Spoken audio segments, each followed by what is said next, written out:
പന്തീരാങ്കാവ് ഗാർഹിക പീഡന കേസിലെ മുഖ്യപ്രതി രാഹുലിന്റെ കൂട്ടുപ്രതികളായ അമ്മയും സഹോദരിയും സമർപ്പിച്ച മുൻകൂർ ജാമ്യ ഹർജി കോഴിക്കോട് ജില്ലാ കോടതി ഇന്ന് പരിഗണിക്കും. ജർമ്മനിയിലേക്ക് കടന്നുകളഞ്ഞ രാഹുലിനെ പിടികൂടാൻ കഴിയാത്തതിന്റെ ജാള്യത മറയ്ക്കാൻ പോലീസ് തങ്ങളെ അനാവശ്യമായി കേസിൽ പ്രതി ചേർത്തിരിക്കുകയാണെന്ന് ജാമ്യ ഹർജിയിൽ പറയുന്നു.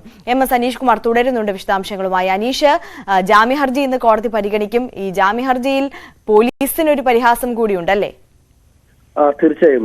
കാരണം ഈ കേസിന്റെ ആദ്യഘട്ടത്തിൽ ഈ പരാതി നൽകിയപ്പോൾ ഈ പന്തീരാങ്കാവ് പോലീസ് സ്റ്റേഷനിൽ പോയി ഈ യുവതിയും കുടുംബവും പരാതി നൽകിയപ്പോൾ തങ്ങളുടെ പേരുകൾ അതിൽ ഉൾപ്പെടുത്തിയിരുന്നില്ല, തങ്ങൾക്കെതിരായ പരാമർശങ്ങളും ഉണ്ടായിരുന്നില്ല. പിന്നീട് യുവതി മാധ്യമങ്ങളോടക്കം വെളിപ്പെടുത്തലുകൾ നടത്തിയപ്പോൾ, യുവതിയും കുടുംബവും ഒക്കെ മാധ്യമങ്ങളോടക്കം വെളിപ്പെടുത്തൽ നടത്തിയപ്പോഴും അമ്മയും സഹോദരിയും ഒരു തരത്തിലുമുള്ള ഇടപെടലുകൾ ഇക്കാര്യത്തിൽ നടത്തിയിരുന്നില്ല എന്ന് വ്യക്തമാണ്. ഒപ്പം അടച്ചിട്ട മുറിയിൽ ഈ യുവതിയുടെയും ഭർത്താവിന്റെയും കിടപ്പറയിൽ നടന്ന സംഭവങ്ങൾ എന്താണ് എന്നതിനെ കുറിച്ച് തങ്ങൾക്ക് യാതൊരു അറിവും ഉണ്ടായിരുന്നില്ല. പിന്നീട് പുറത്ത് ആളുകൾ അറിഞ്ഞപ്പോൾ, അല്ലെങ്കിൽ പിന്നീട് പുറത്തിറങ്ങി രാവിലെ ഈ പ്രശ്നങ്ങളൊക്കെ നടക്കുമ്പോഴാണ് തങ്ങളും ഈ കാര്യത്തെക്കുറിച്ച് അറിയുന്നതെന്ന് ആണ് അവർ വ്യക്തമാക്കുന്നത്. പക്ഷേ ഈ പ്രതിക്ക് വേണ്ടിയുള്ള തെരച്ചിൽ, ഈ കേസിലെ ഒന്നാം പ്രതിയായ രാഹുലിന് വേണ്ടിയുള്ള തെരച്ചിൽ ഊർജിതമായി പോലീസ് നടക്കുന്നതിനിടെ ഈ പ്രതി വിദേശത്തേക്ക് കടന്നു കളഞ്ഞു, ജർമ്മനിയിലേക്ക് എത്തി. ഇത്തരമൊരു സാഹചര്യത്തിൽ ഈ പ്രതിയെ അറസ്റ്റ് ചെയ്യാൻ കഴിയാത്തതിന്റെ പ്രതികാരം, അല്ലെങ്കിൽ അതിന്റെ ജാള്യത മറയ്ക്കാനാണ് തങ്ങളെ പിടികൂടാൻ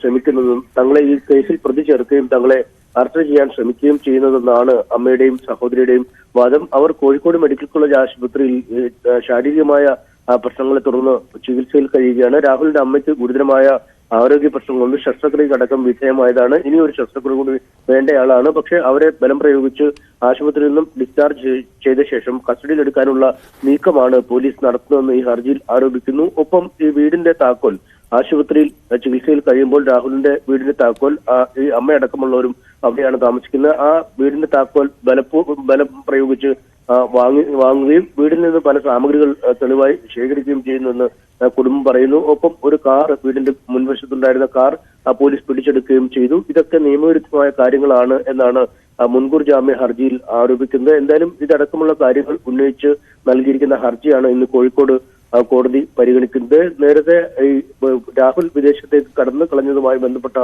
കേസിൽ ഈ രാഹുലിന്റെ സുഹൃത്ത് രാജേഷിനെ അറസ്റ്റ് ചെയ്തു കോടതിയിൽ ഹാജരാക്കിയെങ്കിലും ജാമ്യം ലഭിച്ചിരുന്നു. പക്ഷേ ഇവിടെ ഇവർക്ക് വധശ്രമ കുറ്റത്തിന്റെ ഒപ്പമുള്ള ഗൂഢാലോചനയും മറ്റ് സ്ത്രീധന നിരോധന നിയമപ്രകാരമുള്ള വകുപ്പുകളുമൊക്കെയാണ് ഇവർക്കെതിരെ ചുമത്തിയിരിക്കുന്നത്. അതുകൊണ്ട് തന്നെ ജാമ്യം ലഭിക്കുന്ന, അല്ലെങ്കിൽ കോടതിയിൽ ഹാജരാക്കുമ്പോൾ തന്നെ ജാമ്യം ലഭിക്കുന്ന കുറ്റങ്ങളല്ല ചുമത്തിയിരിക്കുന്നത്.